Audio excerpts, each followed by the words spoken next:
அதிமுக கூட்டணியில் அங்கம் வகிக்கக்கூடிய கூட்டணி கட்சிகளுக்கு எந்தெந்த தொகுதிகள் ஒதுக்கீடு செய்யப்பட்டிருக்கின்றன என்ற அறிவிப்பை அதிமுக பொதுச் செயலாளர் எடப்பாடி பழனிசாமி வெளியிட்டிருக்கிறார். இதுகுறித்த விரிவான தகவல்களை செய்தி ஆசிரியர் தம்பி தமிழரசன் வழங்கலாம், கேட்கலாம். வணக்கம் தம்பி தமிழரசன். திமுக கூட்டணியை பொறுத்த வரைக்கும் திமுக உதயசூரியன் சின்னத்தில் மொத்தம் 175 தொகுதிகளில் போட்டியிடக்கூடிய சூழல் உருவாயிருக்குன்னு அறிவிப்பு வெளியாகிருக்கு. இந்த நிலையில் அதிமுக 169 தொகுதிகளில் தான் போட்டியிடுறாங்க. இந்த வித்தியாசத்தை நம்ம எப்படி புரிஞ்சுக்கலாம்? அதே போல இது ஒரு வலிமையான கூட்டணியா நம்ம பார்க்கலாமா? அதிமுக தலைமையிலான தேசிய ஜனநாயக கூட்டணியில் அந்த கூட்டணி கட்சிகள் போட்டியிடக்கூடிய தொகுதிகளின் பட்டியலை தற்போது அதிமுக பொதுச் செயலாளர் எடப்பாடி பழனிசாமி வாசித்ததை நாம் பார்த்தோம். முதலில் தொகுதி குறித்த அந்த விவரங்களை பார்த்து விடலாம். பாரதிய ஜனதா கட்சியை பொறுத்தவரை 27 தொகுதிகள் ஒதுக்கப்பட்டிருந்தது அதிமுக தலைமையிலான தேசிய ஜனநாயக கூட்டணியில். அந்த தொகுதிகளின் விவரங்கள் அறிவிக்கப்பட்டிருக்கிறது. மிக முக்கியமாக சில தொகுதிகளில் அதிமுகவுக்கும் பாஜகவுக்கும் இடையே சிறிய இழுபறி இந்த தொகுதிகளை கண்டறிதலில் இருந்த நிலையில் தற்போது இறுதி முடிவு எட்டப்பட்டிருக்கிறது. அந்த வகையில் சென்னையில் உள்ள மயிலாப்பூர் தொகுதி, கிருஷ்ணகிரி மாவட்டத்தில் உள்ள தளி, பின்னர் ஈரோடு மாவட்டத்தின் மொடக்குறிச்சி, நீலகிரி மாவட்டத்தின் உதகமண்டலம், அவினாசி, திருப்பூர் தெற்கு, கோவை வடக்கு, கந்தர்வக்கோட்டை, புதுக்கோட்டை, திருப்பத்தூர், அதாவது சிவகங்கை மாவட்டத்தின் திருப்பத்தூர், மதுரை தெற்கு, சாத்தூர், திருச்செந்தூர், வாசுதேவநல்லூர், ராதாபுரம், நாகர்கோவில், விளவங்கோடு, ஆவடி, திருவண்ணாமலை, தஞ்சாவூர், திருவாரூர், அறந்தாங்கி, மானாமதுரை, ராமநாதபுரம், குளச்சல், பத்மநாபபுரம், ராசிபுரம் ஆகிய 27 தொகுதிகளை பாரதிய ஜனதா கட்சிக்கு ஒதுக்கி அதிமுக தரப்பில் அறிவிப்பு வெளியிடப்பட்டிருக்கிறது. சென்னையை பொறுத்தளவில் இன்னும் சில தொகுதிகளில் கூடுதலாக போட்டியிடுவதற்கான வாய்ப்பு இருப்பதாகவும், குறிப்பாக வேளச்சேரி, விருகம்பாக்கம் ஆகிய தொகுதிகள் பாரதிய ஜனதா கட்சிக்கு ஒதுக்கப்படும். அங்கு பாரதிய ஜனதா கட்சியின் மூத்த தலைவர்கள் ஒருவர் திருமதி தமிழிசை சவுந்தரராஜன் உள்ளிட்ட இன்னும் சில பேர் வேட்பாளர்களாக களமிறங்கக்கூடும் என்று ஏற்கனவே அவர்கள் களப்பணியாற்றி வந்த செய்திகளும் நாம் அறிவோம். இருப்பினும் விருகம்பாக்கம், வேளச்சேரி ஆகிய தொகுதிகள் பாரதிய ஜனதா கட்சிக்கு ஒதுக்கப்படவில்லை. மற்ற சென்னையில் மயிலாப்பூர் உட்பட தமிழ்நாடு முழுவதிலும் இருந்து குறிப்பாக தென் மண்டலத்திலும் மேற்கு மண்டலத்திலும் அதிக அளவிலான தொகுதிகளை பெற்றிருக்கிறது பாரதிய ஜனதா கட்சி. அந்த வகையில் 27 தொகுதிகளின் பட்டியலை நாம் பார்த்தோம். அதற்கு அடுத்தபடியாக பாட்டாளி மக்கள் கட்சிக்கு 18 சட்டமன்ற தொகுதிகள் ஒதுக்கப்பட்டிருக்கிறது. சேலம் மேற்கு, தருமபுரி, பென்னாகரம், விக்கிரவாண்டி, சோளிங்கர், மயிலாடுதுறை, திருப்போரூர், உத்திரமேரூர், ஜெயங்கொண்டம், போடூர், செஞ்சி, விருத்தாச்சலம், ரிஷிவந்தியம், காட்டுமன்னார்கோவில், கீழ்வேளூர், பெரம்பூர், சேலம் வடக்கு, அம்பத்தூர் ஆகிய தொகுதிகள் ஒதுக்கப்பட்டிருக்கின்றன. இந்த 18 தொகுதிகளை பார்த்தோமேயானால் மயிலாடுதுறை தொகுதியை தவிர்த்து மற்ற அனைத்துமே வட மாவட்டங்களைச் சேர்ந்த பகுதியாக இருக்கிறது. மயிலாடுதுறை தொகுதி என்பது டெல்டா மாவட்டத்தைச் சேர்ந்த ஒரு பகுதியாக இருக்கிறது. அந்த வகையில் 17 தொகுதிகள் வடக்கு மண்டலத்தில் பெற்றிருக்கிறது பாட்டாளி மக்கள் கட்சி. இதில் இன்னும் நாம் குறிப்பாக பார்க்க வேண்டிய விஷயம் என்னவென்றால், பெரம்பூர் தொகுதியில் பாட்டாளி மக்கள் கட்சி போட்டியிடுகிறது. பெரம்பூர் தொகுதி என்பது தமிழக வெற்றி கழகத்தினுடைய தலைவர் திரு விஜய் போட்டியிடுவதற்கான வாய்ப்பு இருப்பதாக கண்டறியப்பட்ட தொகுதி. ஏற்கனவே தமிழக வெற்றி கழகத்தின் நிர்வாகிகளும் அங்கு களப்பணியாற்றி வரக்கூடிய அந்த செய்திகளையும் நாம் பார்த்தோம். கிட்டத்தட்ட பெரம்பூரில் விஜய் போட்டியிடுவது உறுதியான நிலையில் அங்கு மற்ற 3 அணிகளை சார்ந்து யார் களமிறங்குவார் என்ற எதிர்பார்ப்பு இருந்தது. அந்த வகையில் பாட்டாளி மக்கள் கட்சிக்கு பெரம்பூர் தொகுதி ஒதுக்கப்பட்டிருக்கிறது. குறிப்பாக சென்னை மாவட்டத்துக்குள் ஒதுக்கப்பட்டிருக்கக்கூடிய ஒரு தொகுதியாகவும் பாட்டாளி மக்கள் கட்சிக்கு பெரம்பூர் தொகுதி ஒன்று அமைந்திருக்கிறது. விஜய் போட்டியிடக்கூடிய ஒரு தொகுதியாக அந்த தொகுதி அமைவதற்கான வாய்ப்பு இருப்பதாக அந்த தொகுதி கூடுதல் எதிர்பார்ப்போடு அணுகப்படுகிறது என்றும் நாம் பார்க்க வேண்டியிருக்கிறது. அதற்கு அடுத்தபடியாக அம்மா மக்கள் முன்னேற்ற கழகம் போட்டியிடக்கூடிய 11 தொகுதிகளும் இந்த பட்டியலில் அறிவிக்கப்பட்டிருக்கிறது. அந்த வகையில் நாம் பார்த்தோமேயானால் பெரியகுளம், மன்னார்குடி, திருவையாறு, காரைக்குடி, திருப்பத்தூர், நாங்குநேரி, ஓட்டப்பிடாரம், திருச்சிராப்பள்ளி மேற்கு, சைதாப்பேட்டை, பூந்தமல்லி, மடத்துக்குளம் ஆகிய இடங்களில் அமமுக தரப்பில் இருந்து வேட்பாளர்கள் நிறுத்தப்படுவதான அறிவிப்பு என்பது வெளியாகி இருக்கிறது. இதில் தமிழகத்தின் அனைத்து பகுதிகளை சார்ந்த ஒவ்வொரு இடங்களிலும் சில இடங்களில் போட்டியிடுவதற்கான வாய்ப்புகளும் அமமுகவுக்கு வழங்கப்பட்டிருக்கிறது. திருப்பத்தூர் வடக்கு மண்டலத்தில் இருக்கக்கூடிய திருப்பத்தூர் தொகுதியாகவே அமைந்திருக்கிறது. மற்ற மத்திய மண்டலம், டெல்டா மண்டலம், தென் மண்டலங்களிலும் அவர்களுக்கு தொகுதி என்பது ஒதுக்கப்பட்டிருக்கிறது. சென்னை சுற்றுவட்டார பகுதிகளில் நாம் பார்த்தோமேயானால் பூந்தமல்லி தொகுதி என்பது அம்மா மக்கள் முன்னேற்ற கழகத்திற்கு ஒதுக்கப்பட்டிருக்கிறது. 11 தொகுதிகள் ஒதுக்கப்பட்டிருந்த நிலையில் நேற்று இரவே தமிழ் மாநில காங்கிரஸ் கட்சி போட்டியிடக்கூடிய 5 தொகுதிகளும் ஏற்கனவே அந்த கட்சியினுடைய தலைவர் திரு ஜி.கே. வாசன் அறிவித்திருக்கிறார். மேலும் தாமரை சின்னத்தில் நாங்கள் போட்டியிடப் போகிறோம் என்ற விஷயத்தையும் அவர் ஏற்கனவே நேற்று பதிவிட்டிருந்ததையும் பார்த்தோம். அந்த வகையில் ஒட்டன்சத்திரம், ஈரோடு மேற்கு, ராணிப்பேட்டை, கிள்ளியூர், கும்பகோணம் ஆகிய தொகுதிகளில் தமிழ் மாநில காங்கிரஸ் கட்சி போட்டியிடுவது நேற்றே அவர் கூறியிருந்தார். இருப்பினும் இன்றைக்கு அந்த கூட்டணியுடைய தலைவர் திரு எடப்பாடி பழனிசாமி அதனை உறுதி செய்திருக்கிறார். இந்த 5 தொகுதிகளில் 3 தொகுதி அமைச்சருடைய ஒரு தொகுதியாக அமைந்திருக்கிறது தமிழ் மாநில காங்கிரஸ் கட்சிக்கு. ஒட்டன்சத்திரத்தில் சக்கரபாணி மிக வலுவான ஒரு வேட்பாளராக இருக்கிறார். தொடர்ந்து 6 முறை எதிர்த்தரப்பு வேட்பாளரை வீழ்த்தி ஒரு வலுவான ஒரு வேட்பாளராக திமுகவினுடைய அமைச்சர் சக்கரபாணி ஒட்டன்சத்திரத்தில் இருக்கிறார். ஈரோடு மேற்கு தொகுதி என்பது முத்துசாமி, அமைச்சர் முத்துசாமியினுடைய ஒரு தொகுதியாக இருக்கிறது. ராணிப்பேட்டை தொகுதி என்பது அமைச்சர் காந்தியினுடைய தொகுதியாக இருக்கிறது. கிள்ளியூர் என்பது கன்னியாகுமரி மாவட்டத்தில் காங்கிரஸ் பாரம்பரிய வாக்குகள் அதிகம் இருக்கக்கூடிய ஒரு தொகுதியாகவே பார்க்கப்படுகிறது.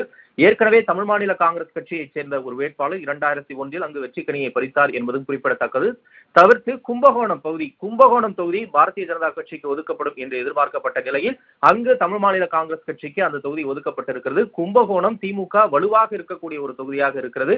2011ஆம் ஆண்டு திமுக எதிர்க்கட்சியாக வர முடியாத ஒரு சூழல் ஏற்பட்ட நிலையிலும் கும்பகோணத்தில் சாக்கோட்டை அன்பழகன் திமுக வேட்பாளர் வெற்றியை பதிவு செய்திருந்தார். அவர் ஒரு வலுவான வேட்பாளராகவே அந்த பகுதியில் அறியப்படுகிறார். இந்த நிலையில் 5 தொகுதிகள் தமிழ் மாநில காங்கிரஸ் கட்சிக்கு ஒதுக்கப்பட்டிருக்கிறது. அடுத்தபடியாக ராஜபாளையம் தொகுதியை பார்த்தோமேயானால் தமிழக மக்கள் முன்னேற்ற கழகத்திற்கு ஒதுக்கப்பட்டிருக்கிறது. அங்கு ஜான் பாண்டியன், அந்த கட்சியினுடைய தலைவர் ஜான் பாண்டியன் போட்டியிடுகிறார். ஏற்கனவே ராஜபாளையம் தொகுதியில் KT ராஜேந்திர பாலாஜி அதிமுகவுடைய முன்னாள் அமைச்சர் போட்டியிட்டு கடந்த தேர்தலில் தோல்வியை தழுவியிருந்தார். இந்த நிலையில் அவருக்கு தொகுதி மாற்றம் செய்யப்பட்டிருக்கிறது. சிவகாசி தொகுதியில் அவர் போட்டியிடுவதாக இன்று காலை அறிவிக்கப்பட்ட அதிமுக வேட்பாளர் பட்டியலில் அறிவிக்கப்பட்டிருக்கிறது. அந்த வகையில் ராஜபாளையத்தில் தமிழக மக்கள் முன்னேற்ற கழகம் குறிப்பாக ஜான் பாண்டியனை அங்கு களமிறங்க வாய்ப்பிருப்பதாகவே பார்க்கப்படுகிறது. இவ்வாறாக சில விஷயங்கள் ஏற்கனவே வெளியான உத்தேச பட்டியலில் இருந்து சில மாற்றங்கள் மட்டுமே இதில் ஏற்பட்டிருப்பதாகவே நாம் அறிகிறோம். மேலும் இந்திய ஜனநாயக கட்சிக்கு 2 தொகுதிகள் ஒதுக்கப்பட்டிருக்கிறது. பல்லாவரம், குன்னம் ஆகிய தொகுதிகள், குன்னம், ரிஷிவந்தியம் ஆகிய தொகுதிகள் ஒதுக்கப்படும் என்று எதிர்பார்க்கப்பட்ட நிலையில் பல்லாவரம் தொகுதி என்பது ஒதுக்கப்பட்டிருக்கிறது. சென்னைக்குள்ளாக அவர்களுக்கு தொகுதி ஒதுக்கப்பட்டிருப்பது என்பது ஒரு கவனிக்கத்தக்க வேண்டிய ஒரு விஷயமாகவே இருக்கிறது. குன்னம் தொகுதியும் அவர்களுக்கு ஒதுக்கப்பட்டிருக்கிறது. புரட்சி பாரதம் கட்சிக்கு KV குப்பம், கீழ் வைத்தியநாங்குப்பம் தொகுதி என்பது ஒதுக்கப்பட்டிருக்கிறது. ஏற்கனவே புரட்சி பாரதம் கட்சியினுடைய பூவை ஜெகன்மூர்த்தி அதிமுகவின் இரட்டை இலை சின்னத்தில் வெற்றி பெற்று சட்டமன்ற உறுப்பினராக இருந்தவர். அவருக்கு இந்த முறை KV குப்பம் தொகுதி என்பது ஒதுக்கப்பட்டிருக்கிறது. இவ்வாறாக அதிமுக தரப்பினுடைய கூட்டணியினுடைய அனைத்து தொகுதிகளும் என்பது இறுதி செய்யப்பட்டிருக்கிறது. அதிமுக தரப்பில் இருந்து ஏற்கனவே 23 பேர் கொண்ட முதற்கட்ட வேட்பாளர் பட்டியலும் வெளியிடப்பட்டிருக்கிறது. 3 மாற்றங்கள் மட்டுமே இருந்தது. அதாவது முன்னாள் அமைச்சர் தற்போதைய ராஜ்யசபா உறுப்பினர் CV சண்முகம் விழுப்புரம் தொகுதியில் 2021 தோல்வியை தழுவியிருந்தார். அவர் தற்போது மயிலம் தொகுதிக்கு இடம் மாறியிருக்கிறார். KT ராஜேந்திர பாலாஜி 2021 ராஜபாளையத்தில் தோல்வியை தழுவியிருந்த நிலையில் அவர் சிவகாசி தொகுதியில் இந்த முறை களம் காண்கிறார். மேலும் அக்ரி கிருஷ்ணமூர்த்தி போலோ தொகுதியில் வெற்றி பெற்றிருந்த நிலையில் தற்போது கலசப்பாக்கம் தொகுதியில் களம் காண்கிறார். அவர்களை தவிர்த்து மற்ற அனைவரும் முன்னாள் அமைச்சர்கள், அதிமுகவுடைய மூத்த தலைவர்கள் அந்தந்த பகுதிகளில் ஏற்கனவே போட்டியிட்டு வெற்றி பெற்ற தொகுதிகளில் களம் காண்பது 23 பேர் கொண்ட அந்த வேட்பாளர் பட்டியலில் இருந்து நாம் அறிந்தோம். இந்த நிலையில் மற்ற கட்சிகளுக்கான தொகுதிகளை இன்றைக்கு எடப்பாடி பழனிசாமி ஒதுக்கீடு செய்து அறிவிப்பை வெளியிட்டிருக்கிறார்.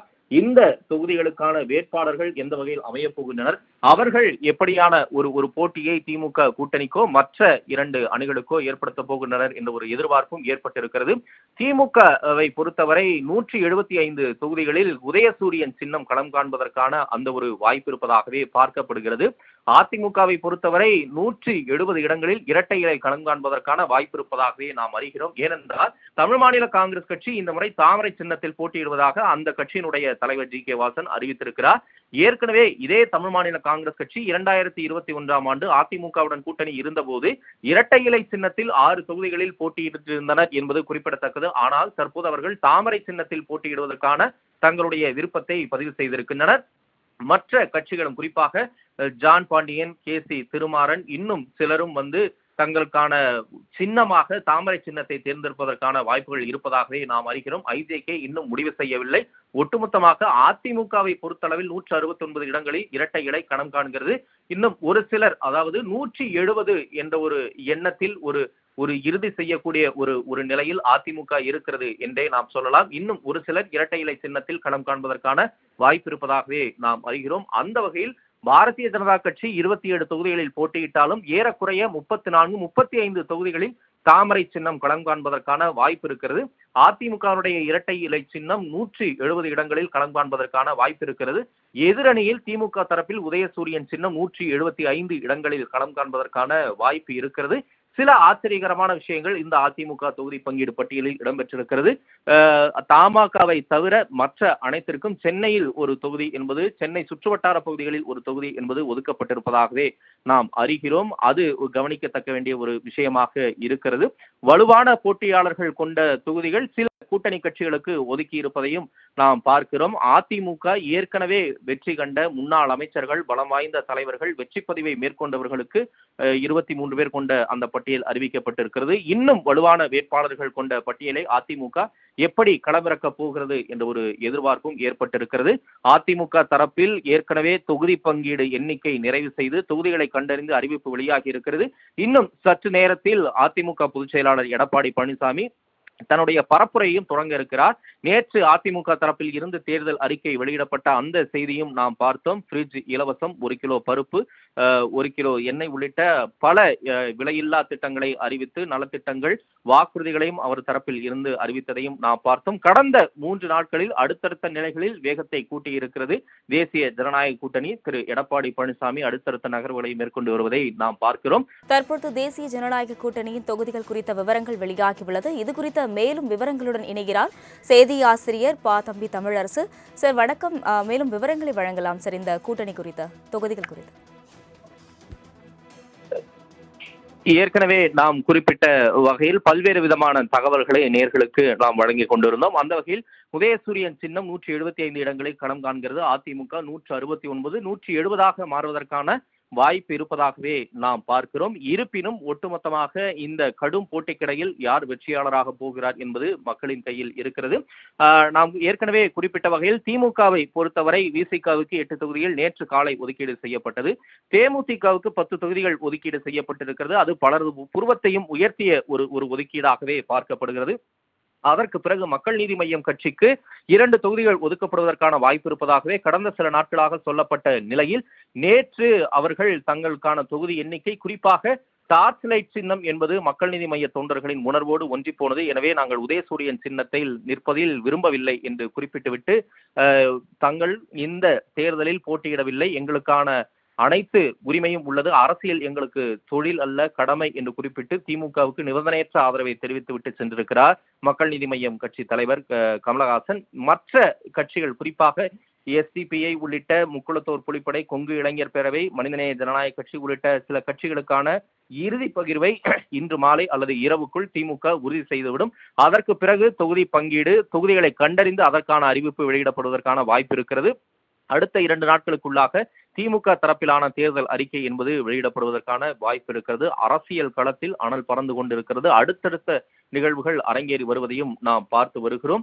ஏற்கனவே பாஜக, பாமக, அமமுக உள்ளிட்ட தொகுதிகளை கண்டறிந்த அந்த பட்டியலில் இன்னும் சில சுவாரஸ்யங்களும் இருக்கின்றன. அடுத்தடுத்த கட்டங்களில் அந்த சுவாரஸ்யங்கள், வேட்பாளர்கள் எப்படி அறிவிக்கப்பட போகின்றனர், எப்படியான ஒரு களத்தை கட்டமைக்க போகின்றனர், எப்படியான ஒரு போட்டி உருவாக போகிறது என்ற ஒரு எதிர்பார்ப்பும் மேலோங்கி இருக்கிறது.